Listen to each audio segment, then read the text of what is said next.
Today I'm going to show you 3 fundamental music theory concepts and how to use them on guitar. If you're new to music theory, these are going to help you build a strong foundation, and they're also going to help you understand the music that you've been playing so far. Let's get started.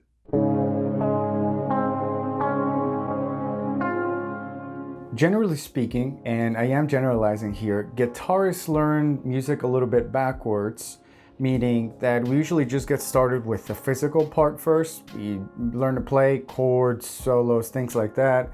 And as we go along, we start asking questions and wondering how things work, or at least that's how it happened to me. I know that's the case for a lot of rock guitarists. If you want to be a more complete musician, you want to understand how music works, at least on a fundamental level, and you want to understand, these concepts and theories on a practical level. You don't want to just learn them off of a book and have them in your head, because then they're not much good to you then. You want to learn how they relate to your instrument, and that's what we're going to do today.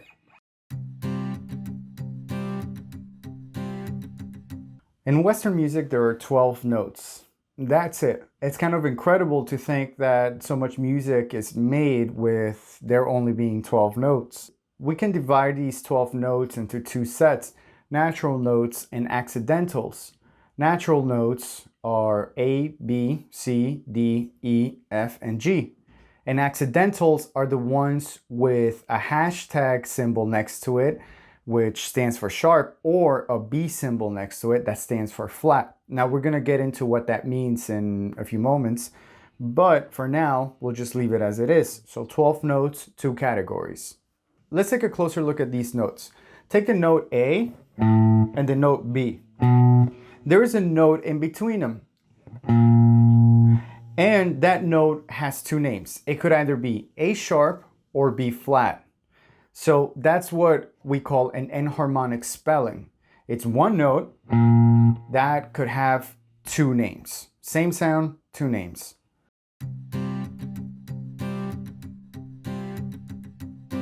One way to measure distance in music is by using half steps and whole steps. And these steps are our basic unit of measurement in music. The smallest unit that we have in Western music is the half step. And the way a half step looks on the guitar is if you go to any note, take the 5th fret. If you move up by a half step, that's moving up by 1 fret. If you move down by a half step, that's moving down 1 fret. So that's 1 half step is just 1 fret. Nice and easy. A half step, 1 fret. Now a whole step is double that. It's 2 frets. So if I go to the A on the 6th string, 5th fret again, if I go a whole step up, instead of 1 fret, I go 2. That takes me to the 7th fret. If I go down by a whole step, that takes me to the 3rd fret. Now you'll notice that between the 5th and 7th, or A and B, there is a certain amount of steps. It's a whole step. And you can move by bigger distances while you keep using this half step and whole step concept. So if I go to the 3rd fret and say I want to move up 2 whole steps, I would go 2 frets and then 4 frets. Just double it. 1, 2, 3, 4, right? If one whole step is 2 frets, then 2 whole step is going to be 4 frets. And you can do combinations. For example, if you go to the 3rd fret again and say you want to do a step and a half, so that's 2 whole steps plus a half step. That would be 2 frets plus 1, right? So 3 frets. 1, 2, 3. That would be on the 6th fret, right?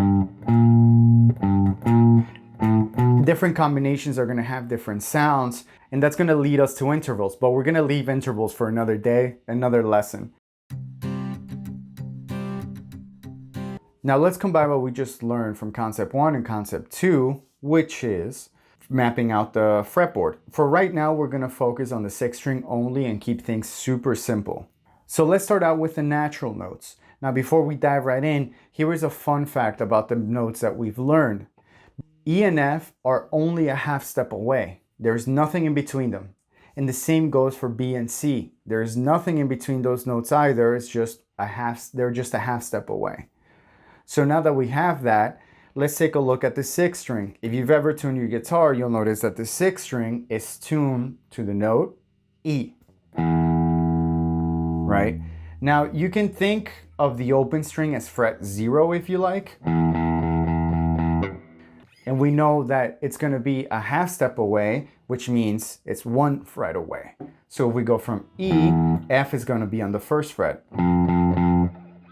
And then F to G, that's a whole step. G to A, a whole step. A to B, whole step. B to C, remember, half step away. That puts C on the 8th fret. C to D, whole step. D to E, whole step. And we're on the 12th fret. Now remember what we learned in concept 1, there are only 12 notes in Western music. So once we get to the 12th fret, that's it. We've been through all the notes, although I know we only just mapped the natural notes. We'll figure the other ones out in just a minute.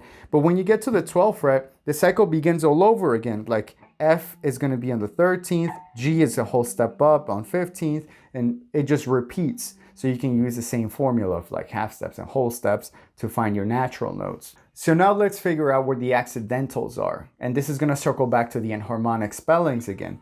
Take the 5th fret, that's an A note, right? If I move up by a half step, it becomes A sharp. Now that symbol that we talked about earlier, the hashtag sign that stands for sharp, it means to play the note behind it, A half step higher. So we know A is on the 5th fret and we move it up by a half step, it becomes A sharp. The opposite goes for the flat sign, that B sign, it just moves the opposite way. So if we go to the 7th fret, which is the B, if we put the flat sign in front of it, it's gonna mean that we need to move that B down by a half step. And this is where we find ourselves with the enharmonic spelling again, which that note on the 6th fret, it can be either A sharp or B flat. Right now, the note on its own is not enough to tell us which one is right. They're both kind of right for right now. So we would need a little more context.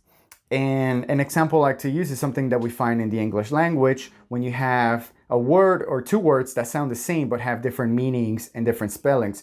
But if I just use a word, it's not enough. You need more context. For example, the word hole. You don't know if that's the whole crowd or the hole in the ground. When I put it in context, then you know what I'm talking about. Or if I were to write it down for you, that would clarify it. It's kind of the same thing with these enharmonic spellings. So for right now, kind of both names are right. But it's important that you know how to find them and what they could be called. I like having my students map out the fretboard starting with the natural notes. It's too easy to go chromatically, which basically is just a fancy word for moving up by a half step or 1 fret at a time. It's, you know, if you go E, F, F sharp, G, your brain doesn't have to work as much. But if you take some out and just worry about the natural notes, you start to develop these checkpoints across the neck and it becomes easier to find them. And if you know how to find A, you can find A sharp or A flat. You're gonna be good to go. You just have to remember what those symbols stand for. Sharp, move up by a half step, flat, move down by a half step. You can take this approach and map out all the other strings. They're just gonna be different starting points. For example, if we take the 5th string, it's not tuned to E, it's tuned to A, right? So A to B we know is a whole step. So that's gonna be on the 2nd fret. We count the open string as 0, then it's 1 fret, 2 frets, B, right? And remember the fun fact, B and C are a half step away. So C is gonna be on the 3rd fret. If you've ever played your open C chord, you're gonna find that your root note, where your 3rd finger is, that's on the 3rd fret. That's a C note. So you can start making these connections with your open chords, you know, and if you play bar chords, you'll find that the root note is gonna tell you which chord you're actually playing. If it's on the 3rd fret, it's gonna be some kind of G chord because that 6th string 3rd fret is a G note. So let's keep going. C to D is a whole step, right? So that's gonna put it on the 5th. D to E is a whole step. E to F is a half step. F to G, whole step. And then G to A. And then we're on the 12th, cycle starts repeating all over again. I highly recommend just focusing on the natural notes at first and on the 5th and 6th string. That's what you're going to use the most for scales, arpeggios, bar chords, things like that. And then when you're done with that, definitely start mapping out the other strings. Don't forget about them. Thank you so much for watching. Don't forget to like and subscribe. If you have any questions, let me know in the comments section. Till next time.